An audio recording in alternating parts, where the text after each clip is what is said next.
programa de hoje, o professor e escritor e historiador. A Constituição americana começa assim: We the people, nós o povo, e um monte de regras pro governo. A Constituição brasileira de hoje é assim. O cara é uma enciclopédia ambulante, tem muita história pra contar. Não, meu filho, não tem nada a ver isso não. Palmas para Laudelino de Oliveira Lima! Olha o Laudelino aí, ó. Ele veio aqui com caráter. Ele veio a caráter. Veio no estilo. Com caráter. Não, não é. Veio a caráter. Estilo Bossa Nova. O Laudelino é o cara do YouTube. Sim. Tá aqui, ó. Tem uns livros. Tá Sobre aqui, o mundo ó. hacker. Só livros aqui, Destro, isso aqui, ó. Sobre o mundo hacker é o... Qual que é o último aqui? Esse aqui é o livro que foi um pedido do Olavo. Do professor Olavo? Seus alunos... Cadê? O Olavo tá aí? Ficou aqui, pô. Professor, inclusive o professor também tá no inquérito. Tá aí. Professor Olavo. Me colocaram na lista, citado, meu filho. Não fiz O nada. professor Olavo já morreu. Tinha morrido já, pô. E ele é o líder Intelectual. né? intelectual. Primeiro morto Que preso. loucura. Líder espiritual da Não, parada. é Espiritual. É espiritual. Agora é espiritual. É uma espiritual. Não, mas não tá como espiritual. Só é possível. Acho que tá alguma coisa assim. É assustador. Depois falo que tem o... Como é que chama lá? O terra plana. Isso. Tem gente que... verdade. Isso aqui é meio terraplanista. É assustador. Ali é foram os assustador. roteiristas federais, né? Fizeram um trabalho Sim, magnífico ali sim. e tal, depois do Loucademia de Polícia. a Sim, gente tem, sim. né? É impressionante. Mas aqui, qual é a Aqui pega? é o seguinte, isso aqui, ó, um pedido do Olavo para os seus alunos: escreva sobre o nosso tempo através de obras de ficção. Não faça livro sobre política, não faça livro sobre nada disso aí, que é muito chato, filosofia. Conta o que está acontecendo no Brasil através de obra de ficção. Porque é assim que a gente olha para o passado e entende o passado. Eu vou ler o Ana Karenina ali, eu vou ler um ou outro autor, eu fico sabendo como que era a Rússia em tal ano, como era o Brasil em tal ano, através de obra de ficção. Hackers contra políticos e traficantes no cenário brasileiro. Brasília, corrupção, doleiro, lavagem de dinheiro, Sim. através de uma obra de ficção. Ou seja, você explica o que está acontecendo no Brasil, passa uma mensagem para a juventude, qualquer idade. É um né? thriller. Vai ler um thriller, tá traduzido, vai ser publicado nos Estados Unidos agora também. Já vendeu 10 mil exemplares aqui no Brasil. Ó. Tá saindo bem. Ó. Bom. Bom. Bom, e você consegue passar a mensagem, que é o mais legal, Passa né? a mensagem, é Red Pill. É Red Pill, o livro é Red Pill, as pessoas tomam um susto, caramba, isso está acontecendo no Brasil. E se alguém te encher o saco, você fala uma obra de ficção. É também. Ô, Laudelino, você é o quê? Professor? Qual é a Eu sua? trabalhei 37 anos na área de TI. Dei aula a vida inteira. E uma das minhas especialidades era transformar coisas complexas em algo simples para poder explicar para o leigo. E aí você foi pro YouTube. Que é lá a tua... Qual é o endereço do YouTube? Laudelino RJ. Laudelino RJ nas redes sociais. Eu tô vendo a minha cara aí pintada. Tá vendo? Não, tá legal. Kiss. É porque lá no você coloca a Ali máscara. é o seguinte, ali qual é o propósito ali? Eu queria falar de política, mas eu tinha que me fantasiar de brasileiro. Qual é a melhor cara que o brasileiro tem hoje? Sim. Palhaço. Sim. Pagador de imposto, palhaço, né? Você é um eleitor, palhaço. Né? Você acompanha o noticiário e você fala, não é possível, as pessoas que estão mostrando essa notícia, essa lei que saiu, essa decisão, estão achando que a gente é palhaço. Sim. Aí a proposta era fazer um programa adulto, você vê a estatística do YouTube, o pessoal acima de 55 anos que tá lá. É o nosso público. Adulto, o público, vocês estão todos convidados, estão todos nessa faixa etária também, né? Tá todo mundo aí, já naquela reta final, né? Já ladeira abaixo. Aquele segundo tempo na prorrogação. Já vai querer saber o que está acontecendo aí. Então, eu me visto de palhaço para falar do Brasil. Não tem como ser diferente. Você olha a parte tributária, você olha a parte penal, acabou o Palumbo, acabou de sair daqui, Sim. explicando os problemas brasileiros. Aí eu te pergunto, a segurança pública falha. E o carnaval falha? Não. Sobra recurso. Bloco, dinheiro. Todo ano funciona o carnaval. Por que funciona o carnaval e não funciona a segurança pública? Cara, o administrador público acha que a gente é palhaço. Mais vale a passista do que a vida da minha filha, da sua filha, de um parente seu. Então, o problema está todo ali de um jeito que eles tratam a gente como palhaço. E como que eu vou comentar isso? Vestido como brasileiro, como um palhaço, né? Aí eu fiz 300 lives com esse chapéu, aí apareceu um rapaz que fez uma cirurgia, agora botou um chapéu igual o meu, e todo mundo fica falando, você tá com o chapéu do cara, né? Pô, pelo amor de Deus. Ele que tá me copiando. É o marketing. Laudelino, se tivesse que mudar uma coisa, assim, a gente é palhaço em várias áreas, né? Segurança, Seja saúde, bem-vindo, seja bem-vindo. O que o que você acha que seria mais importante mudar? Assim, se tivesse que escolher uma briga. Perfeito. Uma única briga é a seguinte: o Brasil hoje vive um problema crônico desde 1889. Recente. Que é o seguinte, recente. Nós temos um ciclo negativo na escolha do homem público. O que é isso? Como que isso funciona?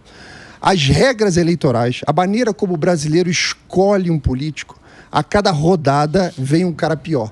Vai piorando a classe política. É diferente, por exemplo, do ciclo de uma Olimpíada. A cada Olimpíada, cada volta que uma Olimpíada, os recordes vão caindo, vão quebrando, porque existe uma construção positiva. Uma evolução. Então você está sempre buscando uma melhoria.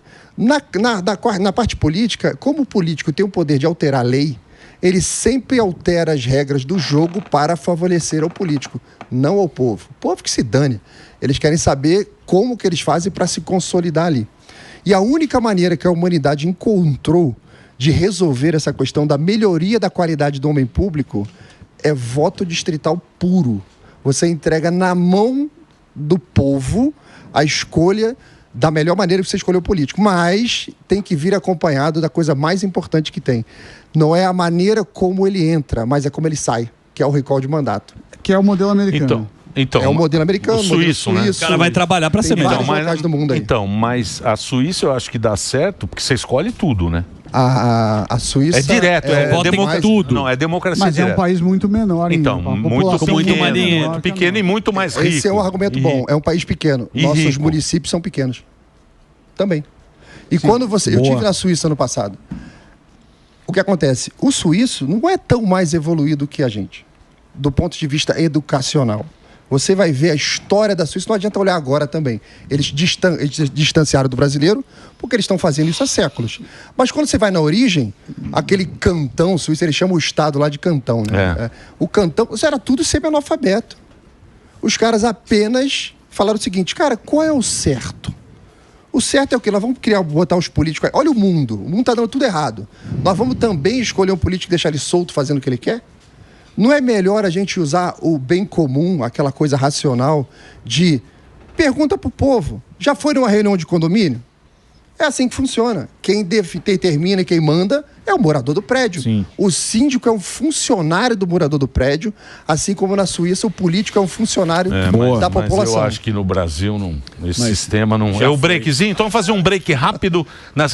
Papo muito bom, hein? Pra você seguir ele no YouTube, Laudelino RJ. Laudelino RJ, onde tá a rede social. É isso? Tá lá, isso aí. Ó o charuto. Faz o break aí, Reginaldinho. Break de rádio. Mas por que você acha que não dá? No Brasil? Não dá pra você comparar o Brasil com a Suíça. É outra pega. É outra pega. Sabe qual é o segredo? É você não pode deixar essa decisão na mão da classe política. Não, é referendo. Eu acho. Isso, exato. Mas a Suíça tem 9 milhões de habitantes. A Suíça não tem nem presidente da República. Ela tem um conselho. Todos os partidos vão se... Tem cantão que não tem político. Os caras contrataram no LinkedIn. Cara, mas o dinheiro infinito de uma guerra, da Segunda Guerra, porra. Mas o Laudelino, essa mentalidade, né, que todo mundo, os políticos que vêm aqui, eles falam, não, mas o Brasil só se preocupa com o presidente. Aí ninguém olha aqui os vereadores, ninguém olha o prefeito. Da onde vem essa mentalidade e também aquela de mudar tudo muito rápido? Vai ter um salvador que vai vir aqui e vai mudar tudo sozinho. Eu já disse. Vamos lá, senta que lá vem história. Que é o seguinte, isso vem do período Vargas. Tá? Vargas, quando deu o golpe dele lá em 1930, ele tomou o poder, né? Tirou 2 presidentes da República, um que estava eleito, outro que estava no cargo, Washington Luiz, e o outro. Ele jogou os 2 caras fora, tá? E se colocou como um presidente provisório. Ok, passou pouco tempo, ali, 32, começa a Revolução Constitucionalista em São Paulo, aqui. Sim. São Paulo, sem Constituição no Brasil. São Paulo entra em guerra com o governo federal. Poucas pessoas sabem disso hoje. São Paulo foi bombardeado. Teve avião bombardeando São Paulo, canhão bombardeando São Paulo, a população fugindo para o interior. Por quê? São Paulo era potência política e potência econômica. Quando o Vargas venceu essa guerra, São Paulo deu um calor no Vargas. 34, 2 anos depois, ele teve que convocar uma constituinte, porque era o pedido de São Paulo. Peraí, Vargas, a gente tinha uma Constituição, você jogou no lixo, e agora você vai ficar aí de bonzão, mandando no prédio, como se fosse o síndico, que não tem que foi a Revolução de 32. 32. Né? Aí, o que o Vargas faz? Ele fala, ó, eu não posso permitir que o poder político e econômico fique no mesmo lugar. Ele adiciona um senador a mais por estado, a gente passa a ter 3 senadores, e ele indicou cada um desses senadores. Aí ele passa a ter, você vê que o Norte e o Nordeste tem mais estados que o resto. O governo militar fez isso também, nos anos 70, que era o biônico. Eu tenho que voltar. Era o senador biônico. Lá atrás, nas origens do porquê, né, que é a pergunta, né? Por que está essa figura do Deus que vai resolver tudo, que é o presidente? Então o Vargas domina a política. Ele não tinha como dominar a economia. Ele domina a política porque ele indicou os caras. E ele passa a comandar a política. Ok. Ele chegou a fazer uma cerimônia no aterro do Flamengo no Rio de Janeiro, queimando a bandeira de todos os estados brasileiros. Falando, isso aqui não interessa. Agora nós temos uma única bandeira, que é o Brasil.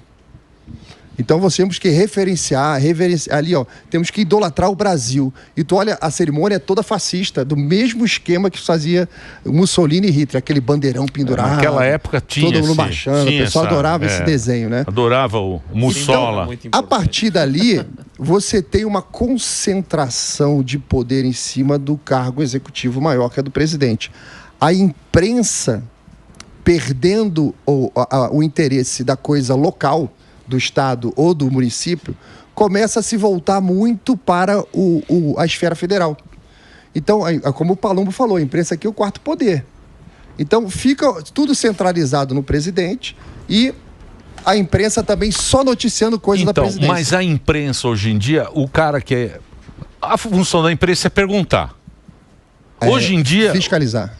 Não, mas é perguntar. Você está aqui, eu perguntar para você o que eu acho que vai ser interesse para a nossa audiência. Tem que ser oposição. Então, mano, não é oposição, porque parece que a imprensa hoje em dia, cada uma pegou um lado e não interessa o que acontece. Então, meu lado é esse, eu defendo a minha turma. É uma torcida. E você defende a sua turma. Tribalista. Então você perdeu o principal objetivo do jornalista, que é perguntar, é querer saber o que ninguém está falando. É saber o que se passa por trás de você. Por que você está aqui com esse rosto pintado? Qual é a sua intenção? Esse é o verdadeiro jornalismo. Não é. E levar para a audiência exatamente isso. Falar, eu descobri o que esse Laudelino está aqui e o que está por trás dele. Ele quer pagar boleto, ele quer pagar boleto. Esse é o verdadeiro princípio do jornalismo. Isso aí. Esse é o cara do jornalismo. Mas hoje em dia você vê... Aquela coisa da liberdade de expressão, né? Você fala, para que serve a liberdade de expressão? Para você fazer a pergunta que ninguém quer fazer. Para isso. Não é para você ir no futebol, para você conversar no botequim, é para você fazer a pergunta que incomoda. Isso é a imprensa. Ela precisa ter essa liberdade para fazer isso. É o espírito do jornalista. Não interessa se sentou aqui o Lula ou o Jair. Não interessa. Você vai lá na canela do cara. Você quer saber. Sem ser uma coisa grosseira, sem ser uma coisa de perseguição lá, você vai... Você lembra o seguinte, a imprensa tem que ser aquela curiosidade do povo, ou a imprensa tem que ser aquilo que ninguém está falando. Sim. Mas você sabe o que aconteceu. Mas qual que é o caminho para essa pergunta que incomoda, que a gente está levando agora? Qual que é o... Vai ter a pergunta que incomoda? E para quem vai interessar? E quem que vai mandar nessa pergunta aqui? Big Tech, um governo? Se você no seu com a cara de palhaço? Eu estou fazendo, eu faço, eu não tenho o menor pudor de fazer a pergunta que incomoda, inclusive de ser leviano também, no meu canal. Mas quando eu tiro o personagem de palhaço, eu sou um pouco mais educado. Então... Ou educado ou... Não, eu sou assim. Minha mãe pode confirmar. Boa. Então, o grande problema que acontece no Brasil hoje com a imprensa, você pega a história da imprensa, a imprensa do século XIX era uma imprensa muito ligada ao dono da empresa. Certo. Então mandava você tinha no lá, jornal. José do Patrocínio, escrevia o dele lá, tinha todo o perfil dele, do Rui Barbosa tinha o perfil dele. Veio a Primeira Guerra Mundial. Certo. A Primeira Guerra Mundial obrigou a imprensa a fazer uma cobertura multifacetada. Não importava mais a coisa local. Puxa, agora tem que cobrir a Europa, tem que cobrir a economia, tem que cobrir a parte militar. Começou a sair aquele perfil individualista daquela cara do dono do jornal para você ter uma grande equipe. Com isso veio o quê? Assinatura. A imprensa começou a ser financiada com a assinatura do pessoal, tá? A recorrência, né? E a venda na banca de jornal. Então ela tinha um produto que o pessoal remunerava a imprensa para aquele produto. Ok. O tempo passou, tá? E o que veio acontecer de fenômeno depois disso foi que o financiador da imprensa começou a deixar de ser o assinante, o comprador da banca, começou a ser o anunciante. Boa. O cara que comprava uma patrocinador. página Legal, patrocinador. Ok, legal, isso é legal. Pô, aqui tem, Hora Pronobis, todo mundo aí, maravilha. Só que começou a perder espaço do patrocínio do jornal da entidade privada e começou o público. Sim. Você não fala mal do teu patrocinador. Você não pode chegar aqui e falar mal do Hora Pronobis. Claro, porque o Hora Pronobis, você tem um contrato, você tem ética jornalística, você não pode fazer isso. Só que aí quando entra o governo federal, estadual, municipal, sei lá, como o anunciante, a fidelidade passou a ser com quem? Com o governo, com o político. Então, essa que você perguntou. E aí? Da onde que virá a coragem? Não vai vir desse modelo. Então. Não vem desse modelo. Então, aí veio a rede social. Sim. Aí entraram esses caras que estão no YouTube e esse quebrou. Então, mas aí o que acontece? Aí o que acontece? Aí surge pessoas que têm uma grande capacidade de falar, Embromation Society, poder de síntese, de síntese, o caramba, e começa a surgir, mas aí que tá, você precisa confiar nessas pessoas. Porque esse cara vai ter um interesse E também. na verdade, o mundo tá cheio de gente talentosa para dar uma enganation nas pessoas. Então ficou muito difícil para a audiência poder avaliar o que está sendo falado. Por isso que ele fala de fake news. Porque você passa um monte de teoria de conspiração absurda tal, e as pessoas compram. Exatamente. Mas na sua linha cronológica o dinheiro mandou o tempo inteiro, né? O que você fez aqui. Sempre, qualquer empresa. Né? Uma padaria, seja lá o que impresso, for, quem pode manda ser é o do dinheiro. governo, pode ser alguém está pagando alguma coisa. É normal. E por falar em dinheiro, que ficou uma polêmica aqui do Paulo Guedes. Porque falaram que você fez o filme, não fez o filme. Aí você fez o roteiro. O filme já saiu, que eu nem sabia. É um documentário. E eu queria saber um pouco sobre isso. Fui roteirista, né? Junto com o Paulo do Dextra Jornalismo, que foi o diretor, me convidou. E a ideia ali era o seguinte: não é falar do governo do Jair, nem falar da passagem apenas do Paulo Guedes. Todas as entrevistas que nós fizemos com todo mundo, com o Paulo inclusive, era contar uma história com o seguinte viés: qualquer país que olhar o que foi feito aqui e repetir, vai encontrar uma rota para a liberdade. Porque aquilo é um conhecimento universal. Qualquer país que seguir aquele roteiro que é apresentado no documentário vai conseguir... Do que? Da liberdade individual do indivíduo? Da liberdade do Estado. O Estado vai se libertar das amarras que ele tem hoje. Tá? Ele mostra quais são os grandes gargalos que o Brasil tinha, como que eles começaram a desmontar cada gargalo desse e como, quer dizer, você que se acompanha a política, você vê que imediatamente após a mudança de governo, o pessoal começou a remontar os gargalos todos de novo. E você vê que o Brasil estava caminhando num sentido construtivo, produtivo, aí, a sociedade respirando, e a coisa hoje está sufocante. Porque tem sempre uma teoria econômica por trás. E conversando com o Paulo nas entrevistas para fazer o documentário, uma coisa que ficou muito clara é o seguinte: o Paulo, ele não é um liberal, ele não é um keynesiano, ele não é um misesiano, ele não é nenhuma teoria, ele é uma biblioteca de soluções econômicas. Ele estudou de tudo, né? Meio TDAH, meio... Ele antecipa, né? Mas ele segue uma linha ortodoxa da economia. Ele é um economista ortodoxo. O que ele faz? Ele tem toda essa biblioteca intelectual na cabeça, as referências, e ele aplica conforme a necessidade. Por exemplo, durante a pandemia ele usou solução keynesiana. Solução que esquerdista defende. Ele falou, não, isso aqui foi pontual. E depois ele parte para alguma coisa misesiana ali. Ele vai usar a solução, ele não está preso na doutrina. Entendi. Ele está na busca da solução. Tá? E olhando o que foi feito no governo e olhando o que ele fez, você verifica que nós temos uma tradição de ministro de economia ruim. Mas ruim. Você sabe quem foi o primeiro da República? Nem me fala. Alguém sabe quem foi o primeiro? Não sei. Rui Barbosa. Advogado. Advogado. Chamaram o cara. Autoridade. Autoridade. É verdade. Aí o que ele fez? Né? Ele chegou no Rio de Janeiro, né? O Império tinha acabado de cair, República ali, aquela porcaria. E ele fala o seguinte: vou fazer a economia bombar. vão fazer o seguinte, eu autorizo as empresas serem criadas e emitir títulos. Eu, o Estado, vou garantir o título. Foi uma cagada. A pessoa emitiu moeda. Não, foi uma cagada. Por exemplo, a gente aqui, ó, todo mundo aqui, cada um abriu uma empresa. Certo. Ia pro botequim, tomar cana. É boa ideia. Lógico. A gente ia tomar um goró. Ficava distribuindo, vendendo título. Olha, isso aqui é da minha ferrovia que vai ligar. Isso. Quer comprar? Ó, vai ligar o Pânico com a Madureira. Vamos ligar, tá uma ferrovia. Mas não tinha um trilho. E aí veio negociando. Só que chegou a hora de resgate do título. Não tinha nada sendo Alguém tinha construído. que pagar. Quem que ia pagar? Quem é que era o garantidor? Quem garantiu? Quem era o fiador? Governo Federal. Aí essa é uma crise chamada o encilhamento. Podem procurar. Encilhamento. Burrice também, né? Encilhamento. Você acha que é má fé ou burrice? Depois. Papo muito bom. Muito bom, tá maluco. Explica fácil. Eu peço Mas nem para que me a gente minto, só faça escuto. outra rodada. Mesmo que você esteja no Rio, a gente faz um Online. da praia. A minha live dura 4 horas. É? Eu acabo sem exaurir todos os assuntos. Então, Nossa, imagina você no Então é o seguinte, Vilela, vamos marcar outro dia para falar sobre isso aqui, que o papo foi muito bom e a gente pode... Eu já convido você para acompanhar o Laudelino no YouTube, bom. ele tem muitos Aula. seguidores. Você tem um monte de seguidor, né? assim, dá pra encher uma Kombi. Dá pra... Uma das grandes. Vamos falar mais sobre esse... Ele é roteirista desse documentário do Paulo Guedes. Onde é que está esse documentário? Olha, eu passei pra produção aí todos os links. Pelo que eu vi aqui, ele tá na produção gente boa Vimeo demais, OT. Vimeo? É de graça?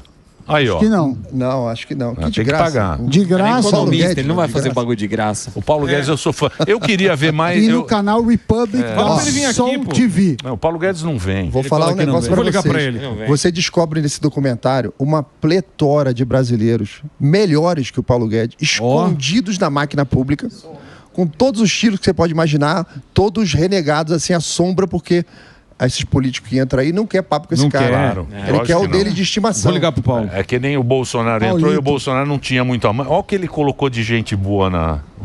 O que pintou do... Mas é porque o Bolsonaro era meio... meio... Olha, tá ok? Tá ok? Sou eu, pô. Sistema aí. Quem vai? Quem vem? Vem você, tá ok? Quem é bom? Tarcísio? Tô com saudade de mim, né? Vocês estão com saudade de mim, né? O Brasil tem gente boa. Tem gente muita boa. gente Mas é isso boa. que você falou, Tem tá muita gente escondido. boa. Vou ligar pro Paulo. Ó, tá aqui o livro pra você. Eu vou passar o YouTube. É Laudelino RJ. Tem mais coisa aqui que é o seguinte. Tem um monte de coisa aqui, ó. Ó, o Destro...